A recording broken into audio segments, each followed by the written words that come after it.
Hello friends, welcome to moments and moods. জানো তো বন্ধুরা, এখনও না আমি অতটা ভিডিওর সাথে ইউজ টু বা ফ্রেন্ডলি হইনি।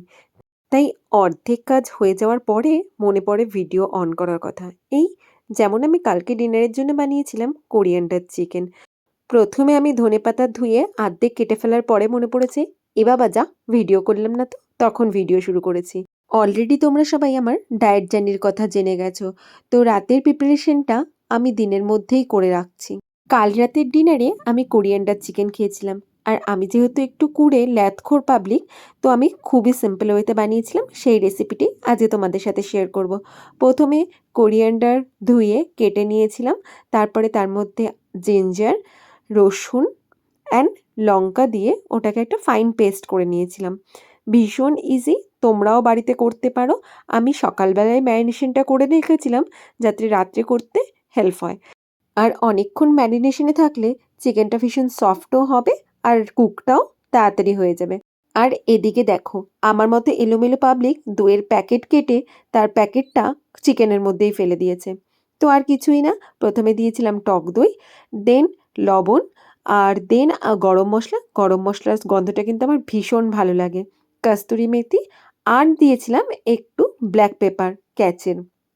তারপরে আমি চিকেনটাকে ম্যারিনেট করে এটাকে আমি ফ্রিজে রেখে দিয়েছিলাম। রাত্রেবেলা যেহেতু আমি একটু স্যালাড খাবো, শুধু চিকেন না, তার জন্য আমি হালকা একটু বাটারের মধ্যে ফার্স্টে স্যালাডগুলোকে সটে করে নিয়েছিলাম। বিকজ কোরিয়ান্ডার চিকেনের সাথে না এই বেল পেপার বা ক্যাপসিকাম এগুলো যায় না, তার জন্য। তারপরে আমি চিকেনটাকে বসিয়ে জাস্ট ঢেকে রেখেছিলাম। কোনো রকমের জল অ্যাড করবে না, যেহেতু আমি ম্যারিনেশনের সময় তেল ইউজ করেছিলাম না, তাই হালকা একটু তেল কড়াইতে দিয়ে আমি চিকেনটাকে বসিয়ে দিয়েছিলাম। আর বিলিভ মি, পুরো ঘরে গন্ধটা এত ভালো লাগছিল। এরপরে কিছুক্ষণ পরে এসে আমি ঢাকা সরিয়ে দেখলাম চিকেনটা অলমোস্ট সেদ্ধ হয়ে গেছে। জাস্ট চিকেনটাকে চেঞ্জ করে দিলাম, আর চিকেন থেকে জল আর তেল পুরোটাই ছেড়ে গেছিলো। এরপরে আমি টেস্ট করে দেখলাম চিকেনটাতে নুনটা একটু বেশি লাগছিল, তার জন্য হালকা আমি আর একটু জল দিয়ে জাস্ট নুনটা কমানোর জন্য ওই স্যালাডটাও মিশিয়ে দিয়েছিলাম।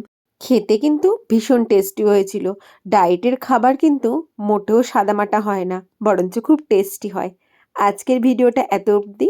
কে কে তোমরা এরকম কোরিয়ান্ডার চিকেন খেতে ভালোবাসো কমেন্ট করে অবশ্যই জানিও।